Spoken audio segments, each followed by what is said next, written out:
Hi, I'm Lee for Gaminglives TV. We're here at Crypt in the Green in London for the EA launch of Dead Space 2. The world is a vampire.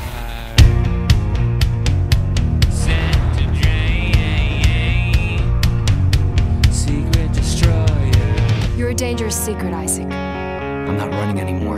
I know what I have to do. Despite Hey, I can help you. Besides, we got a better chance if we stick together. It's not a chance, Isaac. Other people, just a liability. Isaac, I know you're confused right now, but you gotta trust me, okay? You're in terrible, terrible danger.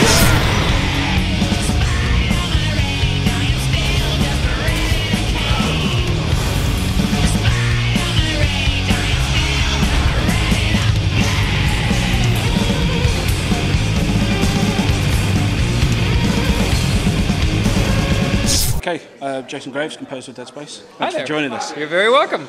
How does composing music for a game like Dead Space differ from sort of working with film or television? Well, you know, Dead Space is kind of unique in its own way. Anyway, I think if there were a horror film that I scored, it still wouldn't be as brutal and visceral and just downright terrifying as Dead Space. But that said, from a technical standpoint, with games, what I love is the interactivity. So, you know, instead of writing this linear action cue for a film, I have to write an action cue that kind of breaks down into maybe 4, 6, or even 8 different layers so that you can deconstruct it at any point in time and kind of have it simmer down a little bit and then build back up when something happens. It's just, with Dead Space, it happens to be more horror-oriented, but, you know, horror action. And that's what's so satisfying about games in general. There's a lot more creative freedom. It's like with film and television, there's a tunnel you have to go down. And with games, it's like this open sandbox. You can do anything you want. What stage of development do you get involved with working with sort of a computer game? Is it right at the start? Do they come in at the end and they say, can you put music to this? Or? In a typical game, and I'm leaving the whole Dead Space franchise out of typical game. In a typical game, it's usually, you know, 70% of the game's been finished. And then, like you said, oh, we need music. Let's hire someone. Here's all the places that we need music. With Dead Space, I was brought in before the game was even greenlit to be produced. So they hired me, and I was writing music and recording it with an orchestra. They didn't even know if they were going to be able to make the game, because they understood with horror how important it was to have an immersive, you know, really grab you by the throat score, and they wanted to get it right before they, you know, went ahead and made the whole game and said, oh, well, maybe we should have done that somehow different. So it was very early on for both the first and second Dead Space. I mean, 18 months before the game shipped, I was writing music, which is unheard of. Usually it's more like 4. How did you first get into creating music to games? What's the path? I kind of fell in by accident. My background's in film and television, so that's what I really love doing, you know, being able to compose and have people pay me money at film and television.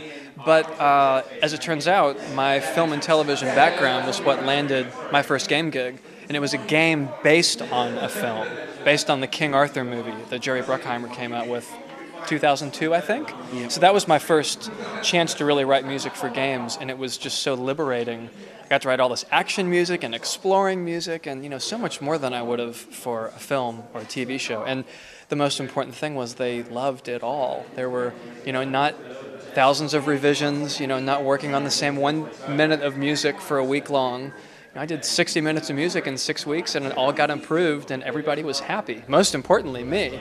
So 2002, that was pretty much, I had so much fun on that game. I kind of set my sights on, well, what other games can I work on? Was this a fluke? Was this a one-time thing? Or is this just the way games are? And it's the way games are. Just creative and fun and, you know, a blast for me. What sort of challenges are there when you're making a game music for a horror game? Because, I mean, obviously music's sort of continual and it's always playing, but you don't know what the player's doing at that time. Right. You know what they're supposed to be doing, but they might not be doing that. How do you make it all sort of fit and flow and still feel right regardless of what's going on? Well, that's where with horror it's a lot easier to do, ironically, because musically speaking, there are really no rules. I mean, if 2 notes don't sound good together, that's actually a good thing. If two rhythms don't sound good together, that's actually even makes it more scary. So we do multiple kind of layers of music, and the bottom layer is usually quiet and creepy. The top layer is completely over the top and in your face horror, just orchestra going crazy. And you've got the various shades in between. And the game engine is what turns those different layers up and down, depending on what's going on in the game. And these pieces of music that I write are 2, 3, 4 minutes long, and you're really not hearing any one layer for more than 10 or 15 seconds. I mean, unless you just stand still and do nothing in the game. Then eventually you might hear the music repeat itself. But other than that, it ends up sounding, I mean, like I'm standing there conducting the orchestra, like as Isaac plays. That was the original intention, that it sounded completely interactive. Like it didn't sound like it was composed. It just sounds like part of the game. You know, you can't divorce the two. What's your favourite thing that you put into the game? For Dead Space 2? For Dead Space 2, yeah.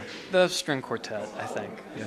Only because it's so opposite of what I think most people would think of for a big horror franchise, you know? And the beauty of it is you can have this wonderful, kind of bucolic, relaxing, introverted music, and then in a split second it goes to what people do here for Dead Space, but it's still with the quartet.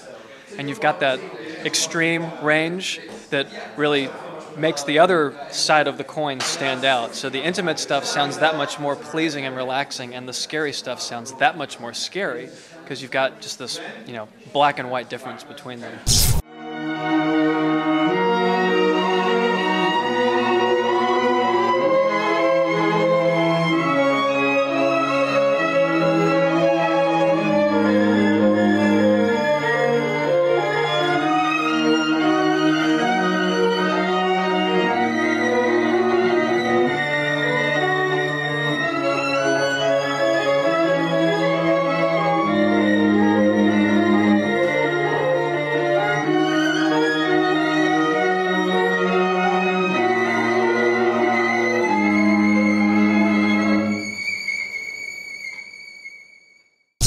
Are you a big gamer yourself?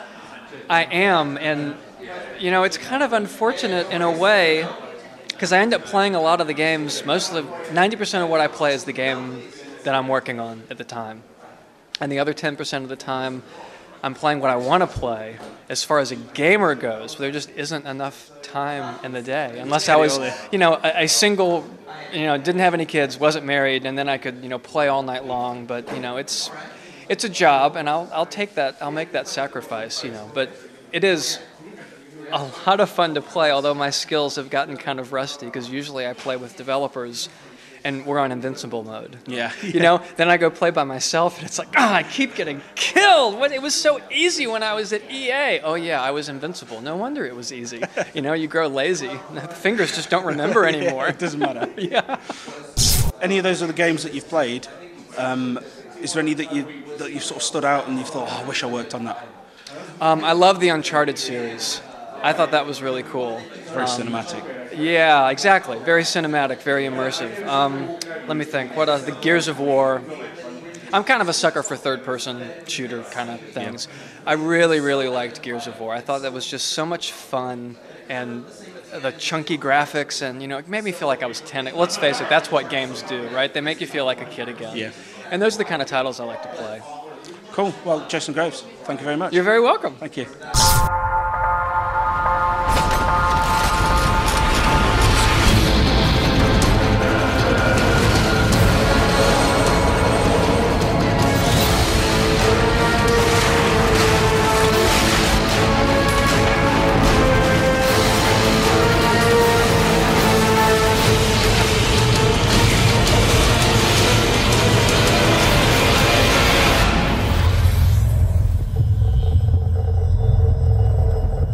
Hi, I'm Lee for Gaminglives TV. We're here at Crypt on the Green in London for EA's Dead Space 2 event. He felt bereft and very lonely. He went to the observation porthole, slipping on the carcass on the floor on the way. Somebody should move that, he thought. The whole cabin reeked of blood. Maybe Shane's out there, he thought, like he was before. But all he could see was the murky water out, cut through by the light and the edge of the marker. Yes, the marker was definitely glowing now, its light pulsing slightly. He stared at it. It was trying to tell him something.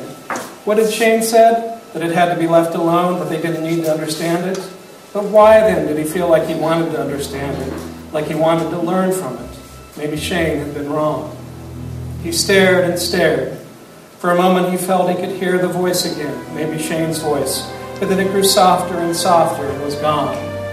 And then suddenly the glow grew brighter, and it was as if his head had been cracked open and filled with light. He whirled around, his eyes darting back and forth. He needed to get it all down. He needed to record everything it was telling him. He could type it all into the computer, but that wasn't enough. There could be a power failure, and then everything would be lost. No, he needed to write it, but he didn't have a pen, a pencil, paper. He hadn't used actual paper since he was a child. The computer would have to do. On his way back to it, he slipped again, went partly down, soaking his knee and hand in gore. He looked at his hand, dripping with blood, its bloody imprint inscribed right on the flesh of his thigh, and then he knew what to do. He dipped his fingers in Dantek's blood and approached the walls, waiting for his mind to crack open again.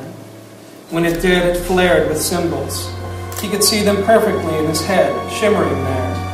Frantically, he began to jot them on the walls, writing as quickly as he could, stopping only to dip his fingers into blood again. At first, there was something like an N, but only backward, with a bead on the bottom of its leg. Then an L, but upside down, with its horizontal bar crimped.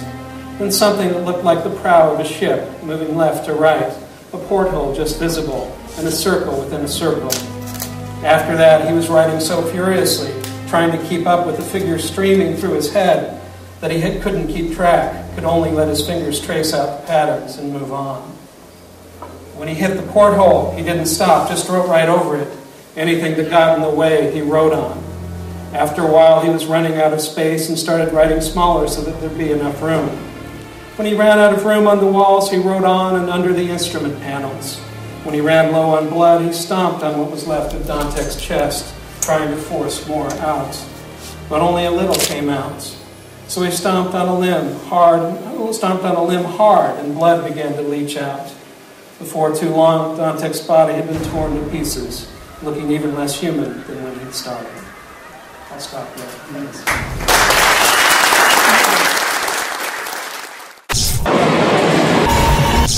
Right, I'm joined by Kevin from EA. Hello, Kevin. Hello, Lee. Great to have you with us. Right, tell us a little bit about the launch of Dead Space that we've got coming up and everything that's going on. So yeah, next Friday, Dead Space 2 hits stores. Isaac is back, bringing the terror, badder than ever. But today, just generally, we've been here at the Crypt on the Green in Clerkenwell, still not sure. Clerken.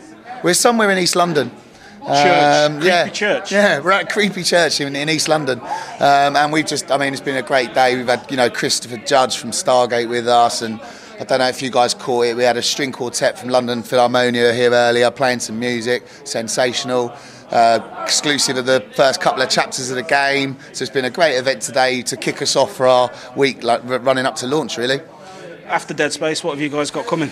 Oh, well, so EA generally, we've got a host of titles, really, really top titles coming in March. So ranging from Crisis 2, Dragon Age 2, Shift 2 Unleashed, Bulletstorm.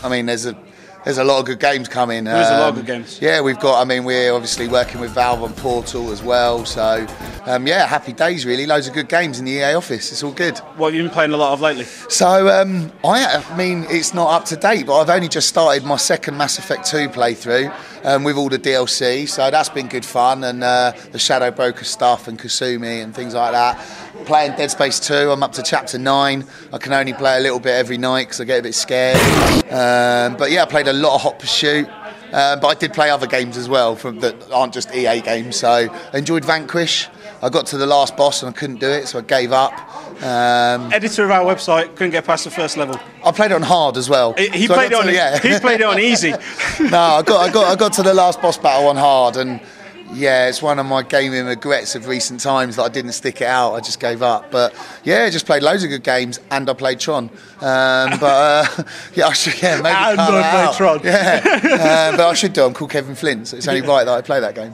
Cool. But yeah, so playing lots. You're playing as a female shepherd or a male shepherd? No, it's Kevin Shepherd. You're playing as Kevin Shepherd? Yeah, why Kevin don't you play as the girl shepherd? Because Kevin Shepherd's a hero. Have you heard of him? The girl shepherd is so much better. Yeah, but the girl shepherd can't sleep with Miranda. And that, yeah, but if you can keep Jack. Well, if you can keep Kelly alive, no, you can get Jack, I think. What, as a girl? Yeah, that's yeah. interesting. I might check that out. She throws you around the room down the bottom. No, I'll stick with Kevin Shepherd. I'm looking forward to taking him through to Mass Effect 3. Did you manage to keep everybody alive at the end of your first playthrough? That's why I'm playing it again, because I want the achievement. You need a good ending for Mass Effect 3. I want the achievement, I want my squad alive, and I want to sleep with Miranda, so I'm playing it again. Don't tell the wife. She'll never look. That's great. Kevin from EA, thank you very much. Pleasure. Thank you very much, guys. So the question was, what boundaries did we have so we didn't just completely throw out the whole game? What were the changes? You can't just do changes for change's sake and change everything. What were the boundaries? Good question. I think the guiding philosophies were still the same. Dead Space, for a game that happens 400 years in the future, not that fantastical, pretty relatable technologically. You look at the fire extinguishers on the wall, they're the same fire extinguisher you had in your school in 1980. They're about this big, and they're quite heavy. And there's a reason for that. It's because in a horror story, for you to buy what's going on and really accept it as weighty and meaningful, I think that alone is quite a big suspension of disbelief. It's a video game already, why do you care so much? So we can't use up that suspension on disbelief on trifling things in the world, like force fields and laser guns and things that are sort of magic. And plus, if there's magic in the world, well, what is he so afraid of?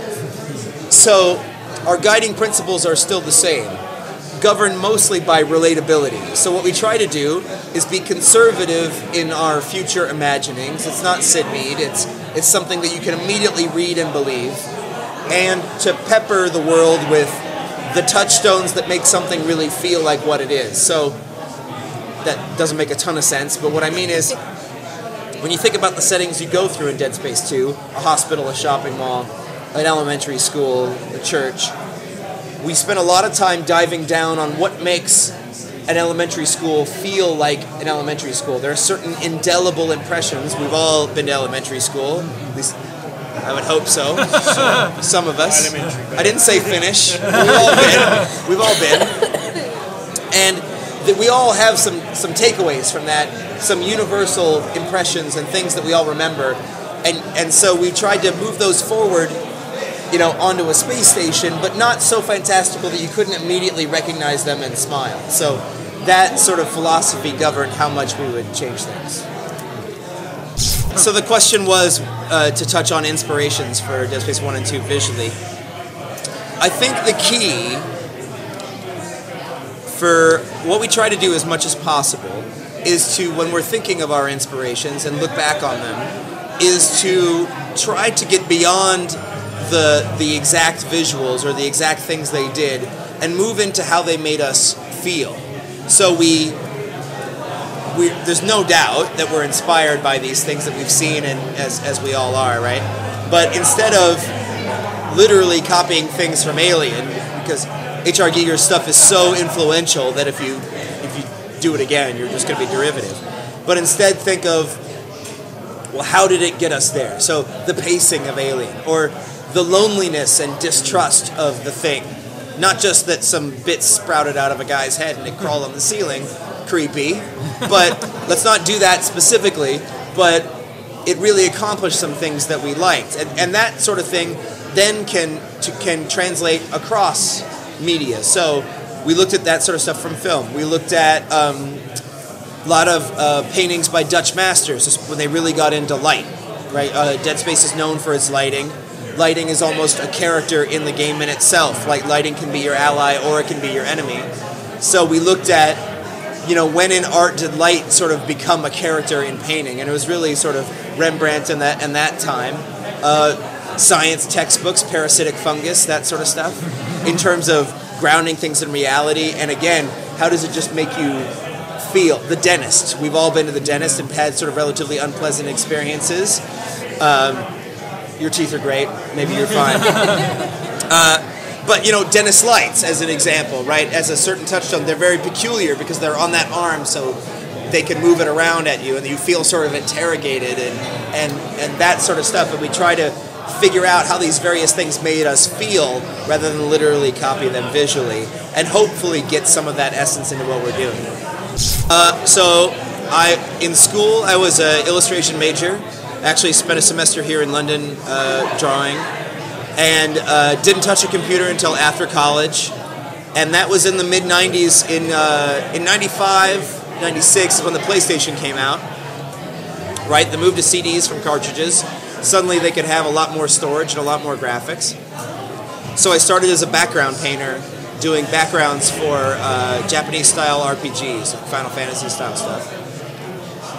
And that was back when art teams were quite small. My first game's art team was 9 people. Dead Space is more than 100. And it was a chance when you could really do a little bit of everything. So I animated, I character modeled, I did concept art, I did environment art, I did background paintings, everything. And then as the business has gotten bigger and the roles have become more specialized, I had the luxury of someone who could speak all the languages. That I understood how animators did their job, and I understood how other people did their job.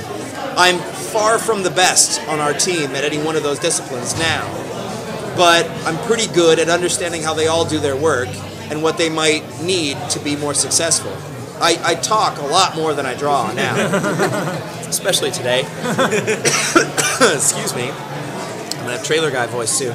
So it was just sort of a natural evolution where I found I could contribute the best as someone who was just sort of gallivanting around between all the other artists and making sure that ideas that were all there in the beginning survive the transition between all the stages and they all get to the end. And especially now, right, the Dead Space team is on, is in San Francisco, Montreal, and Shanghai.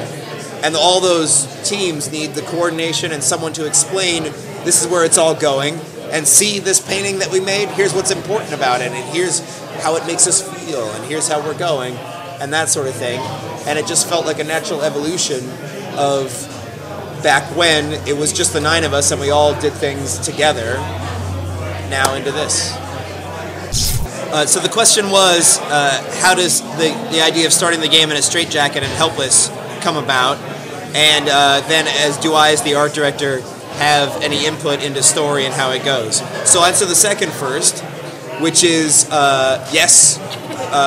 Although there are people who are charged specifically with the writing and the story.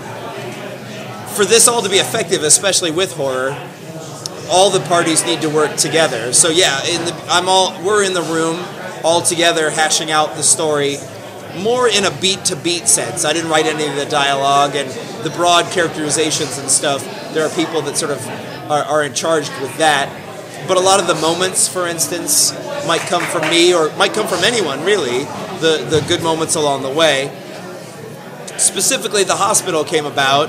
It's a natural setting. I don't know how many of you have come out of surgery, but it's a time of sort of bewilderment and you don't know where you are, you don't know what's sort of happening, and you feel quite vulnerable. And that feeling felt just right for where Isaac was in his story, and just the kind of setting we wanted. And then, how do you get someone to run? It's not what you bought the game to do, is it? And running away from monsters isn't most gamers' first instinct. So the idea behind the straitjacket is to eliminate all the other options, to make it visually clear, and clear from a story perspective. You have only one option, it's to run.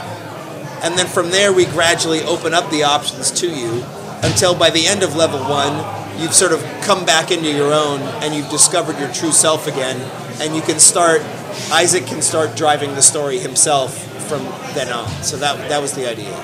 So the question was, and it's a good one, working in horror, does it restrict color and tone? Yes and no. Certainly, you have to be tonally appropriate, but Dead Space 2 especially has quite a bit of color in it, just not at the same time.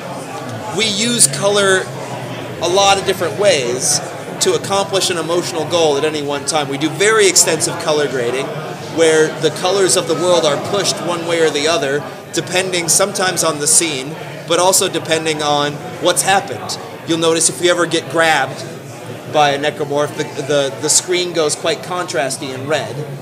Not all the way, but a little bit. We pump it up a little bit. Boss encounters, the lights gradually change and pump up. We do all that kind of thing. And then sometimes, to strike sort of a dissonant note, we will use happy colors that they contrast with the action and underscore it in an interesting way. So I would say, rather than being restrictive, horror demands that you use color with more intent. You can't just throw it around. You have to know why something is one color or not in order to hit the right emotional note. The question was, how much do I collaborate with the people that are involved in all the other different aspects of Dead Space media, Christopher Shy in the graphic novel, Ben Templesmith and Anthony with the comic book and everything? The answer is, before they sign on, quite a bit, and then almost none. Because I hate when you see these properties and tie-ins for other sorts of things that feel like corporate brochures, or they feel like they wouldn't exist were it not for the mother property.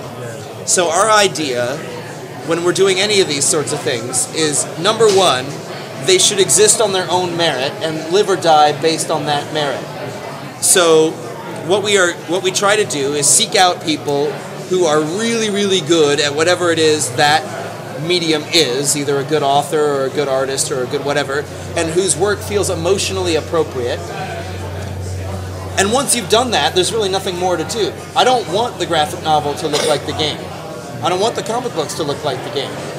I help them with whatever I can in terms of some consistency across the universe.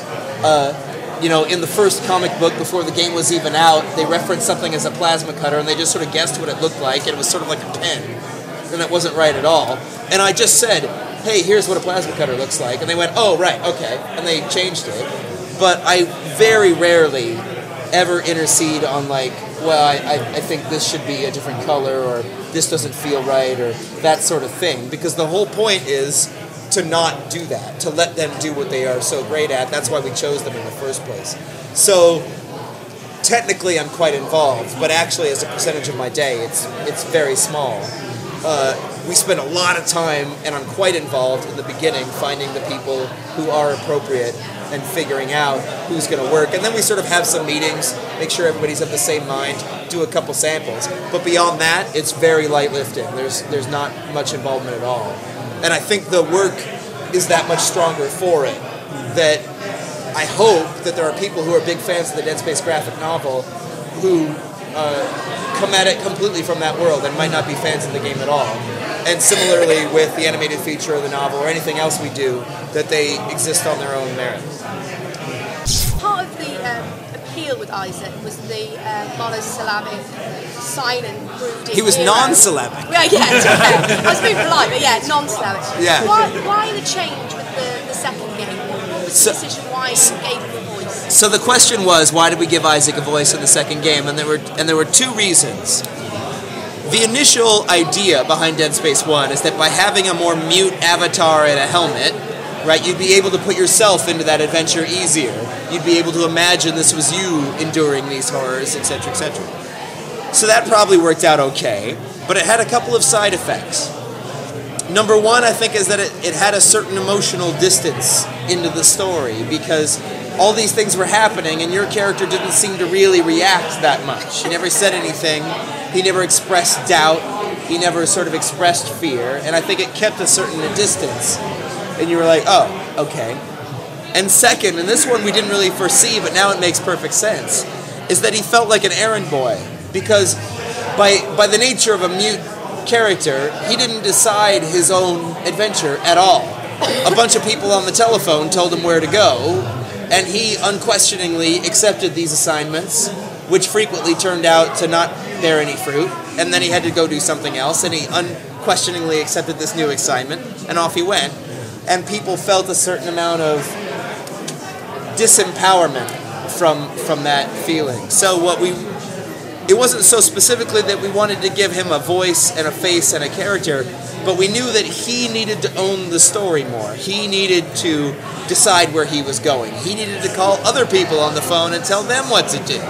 He needed to decide what was important and what was not important, and occasionally express some doubt.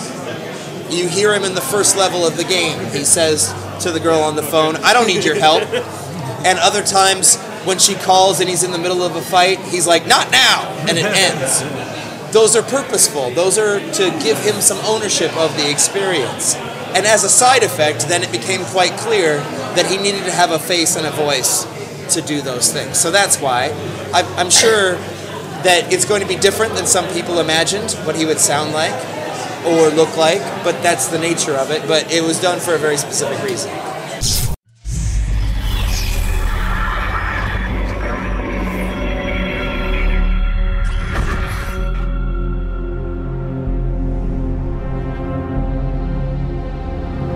Attention. Nationwide emergency is in effect. All citizens are ordered to evacuate. Move immediately to the nearest evac point. Attention. A nationwide emergency is in effect.